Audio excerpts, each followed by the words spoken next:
Le groupe Cavalier de la paix du diocèse de Goma a organisé ce dimanche 8 septembre 2024 une journée de réflexion avec les jeunes de la paroisse Bienheureux Anuarité ainsi que le paroisse du diocèse de Goma. Ces derniers ont discuté sur les deux choses à éviter. Écoutez ce qui a été dit au courant de ces assises. Nous sommes ici au quartier Saint-Joseph. C'est parce que nous commémorons notre 16e anniversaire du groupe de la jeunesse Cavalier de la paix de Jésus-Marie-Joseph. Maintenant, aujourd'hui, on a jugé au mieux de venir partager notre expérience avec les jeunes, disons la jeunesse du quartier Saint-Joseph, parce qu'on se disait que non, il ne faut pas que nous soyons toujours chez nous comme cavaliers de la paix. Il faut quand même partager de l'expérience avec la jeunesse. Et on a réfléchi ensemble sur le thème de, disons, le piège. Je le dis piège que Satan tente aux chrétiens, surtout à notre jeunesse, parce que nous on s'est dit qu'avec la jeunesse, c'est disons, l'espoir de demain, l'espoir de tout. Hein? C'est pourquoi on a eu le temps vraiment de bavarder ensemble, de faire un petit débat par rapport avec les pièges que tente Satan aux chrétiens. Alors, il y en a trop, monsieur le journaliste, il y en a vraiment trop. Vous savez, avec ce que les jeunes disent, le modernisme, il y a beaucoup de tentations. C'est rare de trouver les jeunes qui sont fidèles à lire la Bible. Vraiment, les jeunes sont devenus très paresseux.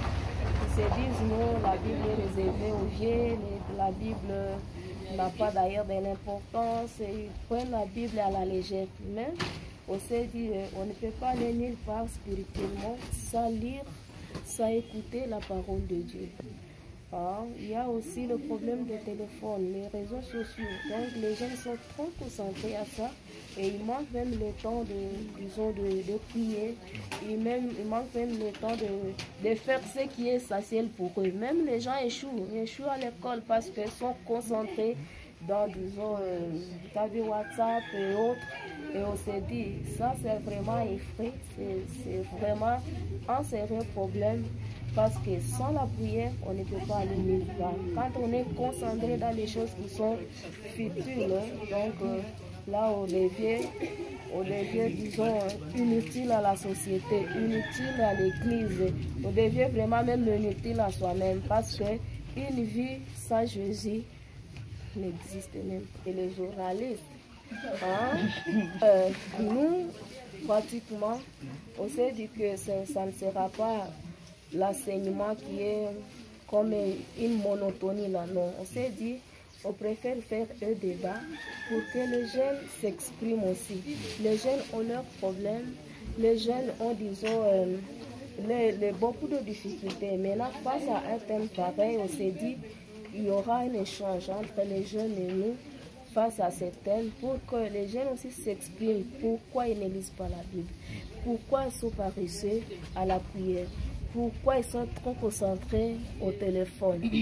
Le débat a été vraiment très motivé et on s'est dit que vraiment nous avons eu un résultat qui est positif parce qu'il y a eu vraiment feedback et les gens ont vraiment eu le goût d'écouter le thème, d'intervenir et ça nous rassure clairement que vraiment nos jeunes ont appris quelque chose. Merci beaucoup, monsieur le journaliste. Bien sûr, il y a eu des empêchements de la part de la jeunesse de Saint-Joseph, mais aussi de la part de nos jeunes cavaliers de la paix. Mais on a déjà pris un programme avec, disons, les dirigeants du quartier Saint-Joseph. On s'est dit, on va chaque fois programmer, des réunions pareilles, pour que nous puissions avoir plus de temps d'échanger par rapport à ces thèmes, à des thèmes pareils, soit chez les cavaliers de la paix, soit ici au quartier Saint-Joseph, pour que nous ayons le temps d'approfondir la matière et de faire parvenir le message à toute la jeunesse du côté Saint-Joseph et du côté Saint-Cavalier de la paix et les autres visiteurs parce que nos portes sont grandement ouvertes dans nos débats et tout. des activités de la jeunesse. C'est vraiment bon. Notre noyau de la jeunesse, appelé encore noyau Saint-Gilles, a été créé un certain le 20 août 2008. L'objectif de ces noyaux, c'était parce que le jeune voyait toujours l'enseignement se pencher pour l'éducation, le maman, des foyers, ainsi de suite. Alors, ils avaient jugé bon d'aller voir maman Stéphanie pour leur demander leur participation, leur enseignement propre à eux, comme la jeunesse. Alors, lorsque maman avait autorisé ces noyaux, il a dit que je ne peux pas autoriser les noyaux des jeunes, mais j'autorise les noyaux de la jeunesse. Donc, toute personne qui n'est pas encore l'âge de 50 ans est déjà dans la jeunesse cavalier de la paix. Alors, on a débuté avec l'enseignement des jeunes seulement parce qu'actuellement, la jeunesse est tentée par les différents pièges de ce monde. Et c'est l'objectif et la raison que nous avait poussé de dire les 10 pièges qu'utilise Satan pour tromper les enfants de Dieu et pour les décourager. Alors, aujourd'hui, nous sommes ici au quartier Saint-Joseph. D'abord, cavalier de la paix de Jésus-Marie Joseph, puis on a choisi Saint-Joseph. C'est parce que nous sommes issus des mêmes pères. Okay. Ça, c'est premièrement. Deuxièmement, c'est l'un des quartiers de la paroisse Bienheureuse en Marie. C'est ça ce qui nous avait poussé de choisir notre quartier Saint-Joseph. Aujourd'hui, j'ai la chance de participer à la récollection de la jeunesse cavalier de la paix, jeune de quartier Saint-Joseph. Nous avons eu vraiment le temps d'écouter les enseignements. C'était vraiment édifiant. Ils nous ont parlé de beaucoup de choses, de beaucoup de pièges, surtout pour nous les jeunes, beaucoup de pièges qui font assez que nous soyons trop distants de la parole de Dieu et tout. Nous avons pu écouter les pièges que Satan met sur nos chemins pour nous distraire, nous mettre dans les tentations, afin d'être distrait et être seulement dans les mondes, vivre dans le monde du présent et ne pas penser au futur et à l'avenir, genre de la place que Dieu nous réserve. C'est parce que c'est ça le but pour nous les chrétiens, genre être un jour au ciel avec Jésus-Christ. Oui, personnellement oui, surtout qu'on a parlé genre de téléphone et tout. Nous ont dit que parfois même on n'a même pas le temps de prier, on est concentré sur TikTok, Messenger, tout, on cause trop. On vous appelle pour prier, ça devient vraiment difficile. Encore on va faire le rosaire, oh là là, alors que je suis en train de chatter. Je m'engage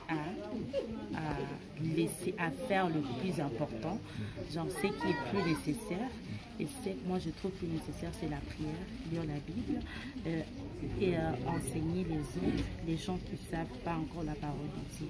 Et les autres là, d'autres choses là viendront après. Certains ont lancé certains messages des esquisses. Tu trouves que ce sont des esquisses qui n'ont pas de sens en fait, qui n'ont pas de sens parce que la personne qui était censée être là, mais qui n'est pas là aujourd'hui, parce qu'elle a reçu un message ou une occupation qu'elle a reçue depuis hier, pourtant l'activité a été bien préparée, depuis bien avant. Il y a de cela 2 semaines, 3 semaines, 1 mois, voire même 2 mois, mais le jour de l'activité en question, la personne ne se présente pas. Alors moi j'inviterai tous les jeunes et surtout, moi je l'appelle déjà les Watumishi, de s'intégrer trop souvent dans les activités des jeunes et je peux dire ça comment Kokota Masikio pour que les jeunes sachent que les activités pareilles, ce sont des activités qui nous édifient, des activités qui construisent notre foi et qui nous permettent d'avancer dans la bonne voie. Kwa Swahili